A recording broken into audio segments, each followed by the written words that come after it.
তাই এগুলো লিপিবদ্ধ হয়নি। আপনাদের আশীর্বাদ নিয়ে সেই কাজটা আমি শুরু করেছি। 2 খণ্ড বেরিয়েছে বরাকের ইতিহাস ও ঐতিহ্য। সেখানে ওই যে গ্রামের মানুষ, যেমন গুরু নওয়াব, তাকে কাছারি রাজা কিভাবে হত্যা করলো, কিংবা যে সুনামিয়া চৌধুরী, কিংবা নিবারণ চন্দ্র লস্কর, কিংবা দেব লস্কর, যতীন্দ্রমোহন দেব লস্কর, তাদের কথাগুলো বিস্তারিত ভাবে লিখছে। তার কারণ হলো এই কাছাড়ের যে ভালোবাসা, পারস্পরিক সম্পর্ক, সেটা কাছাড়কে না জানলে, সেই ইতিহাস লিখিত না হলে এটা কোনোদিনই ইতিহাসে ঠিকভাবে আসবে না। আমাদের অর্থাৎ আমি এবং তৈমুর রাজা সচেতনভাবে এসব অনুষ্ঠানে অত্যন্ত আন্তরিকভাবে যোগ দেই, কারণ আমরা মনে করি যে 1950 সালে কাছাড়ে যে অশান্তি দেখা দিয়েছিল, এটা মূলত শহর থেকে গিয়েছে, সেই অশান্তিটা গেছিল। কিন্তু সেই অশান্তিকে যারা কন্ট্রোল করেছে, সেই অশান্তিকে যারা মোকাবেলা করেছে, তারা হচ্ছে ওই গ্রামের মানুষ। এবং এই যে নিবারণ চন্দ্র লস্কর কিংবা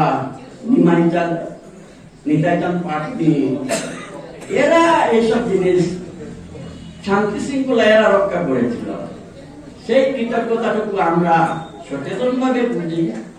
এর জন্যই তৈমুর রাজা চৌধুরী এবং আমি এবং আরো কিছু সচেতন মানুষ এসব ব্যাপারে অগ্রণী হয়ে থাকি। আমরা এই সমাজের কাছে অত্যন্ত কৃতজ্ঞ। আমাদের এই কৃতজ্ঞতার কথা প্রকাশ্যে এর আগে বলার সুযোগ পাইনি, আজ এটা বলছি।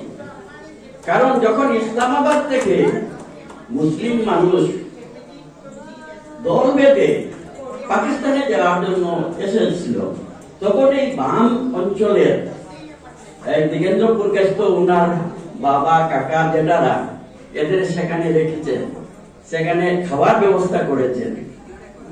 সেই যে দুর্দিন, সেই যে কালো সময়, সেই কালো সময়ে এই যে সমাজ, যে সমাজের কথা আমরা আজকে বলছি, সেই সমাজের মানুষগুলো ছিল অগ্রণী এবং এই উপত্যকার শান্তি সম্প্রীতি রক্ষায় যুগে যুগে এদের অবদান অত্যন্ত বেশি। এরা সামনে ছিল বলে বরাকি শান্তির দ্বীপ হয়েছিল এবং এখনো সেই দ্বীপ হয়ে আছে। আর ইতিহাসে সেটা তো আমি বলেছি যে ইতিহাস লিখা হয়নি, ইউটিউবে সামনে তো লিখবো আমরা। আমার ইউটিউব চ্যানেল আছে, আর আমি ফিল্ম করি, সিরিয়াল করি। নিবারণ চন্দ্র 12টা টেলিফিল্ম করছি, তাই আপনার ফাইবার আমি একটু ভাবে হয়ে যাই। এজন্যই যে আমার বাড়ি কাটিগোড়া, ফুলবাড়ি আমাদের কাছে একটা অত্যন্ত মধুর নাম। ফুলবাড়ি কাটিগোড়া বাজার থেকে কয়েক কিলোমিটার। তো এই জায়গায় একটা কৃতজ্ঞতা আমি আপনার শেয়ার করি। আপনারা এখানে জানেন অনেক বড় বড় লোক আসেন। আমি 12টা টেলিফিল্ম করছি, কলকাতা, হায়দ্রাবাদ এবং বর্তমানে আমেরিকা, কানাডা চলে যান। এখানের মানুষ তাদের এত ভালোবাসা দিয়েছিল, অনেকেই ভুলে যান, বেশিরভাগই ভুলে যান। কিন্তু নিবারণ চন্দ্র লস্কর তার যে ফুলবাড়ি রোডের দুপাশে সেটা ভুলে, এবং এখানে যে ঘর করেছেন সেখানেও নামটা দিয়েছেন ফুলবাড়ি। এবং আজ এই সমাজের মানুষ, বেশিরভাগ পাহাড় সমাজের মানুষ উদ্যোগী হয়ে এসে সেই ইতিহাসকে প্রতিষ্ঠা করার চেষ্টা করছেন। সেই ইতিহাস ধীরে ধীরে প্রতিষ্ঠিত হবে। কারণ যে ঘটনা ডিসি কলেজকে নিয়ে হয়েছিল সেটা খুব বেশি লিখিত না হলেও অনেক লোকেই জানে যে ডিসি কলেজে কি ঘটেছিল। তো আমাদের সমাজগুলো এভাবে ধীরে ধীরে পরস্পরের নিকটে আসবে এবং কয়েকটা পর্ব করবেন। সত্যি কথা বলতে যে এই যে সমাজ ইতিহাসে যে উপেক্ষিত, সমাজে যে উপেক্ষিত, তার অবদান কিন্তু সবচেয়ে বেশি। খুব স্ট্রং তো সোশ্যাল এই মিডিয়া, সমাজের অবদানটা সোশ্যাল মিডিয়া ফেসবুকে বরাক উপত্যকায় মোবাইল অত্যন্ত বেশি।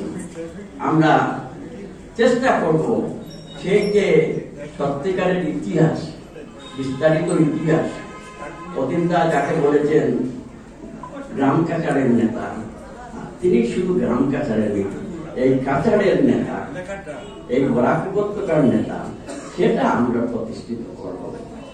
আর যে আন্তরিকতা নিয়ে সৌম্যকান্তি পূর্বেস্ত এবং এই পরিবারের অনুষ্ঠান করেছেন, আয়োজন তারা প্রথম দিক থেকে এত ডিটেলসে যাওয়ার চেষ্টা করেছেন। মহিত সামনে বসে আছে যে কিভাবে এই অনুষ্ঠানটা সুন্দর করা যায়, আন্তরিক করা যায়, ভালো করা যায়। এক একজন মানুষকে 5 বার 7 বার বলেছেন, নিমন্ত্রণ করেছেন। সেই যে আন্তরিকতা, কাচারের মানুষের বজায় আছে, বজায় থাকবে। আপনারা সবাই ভালো থাকুন। ধন্যবাদ।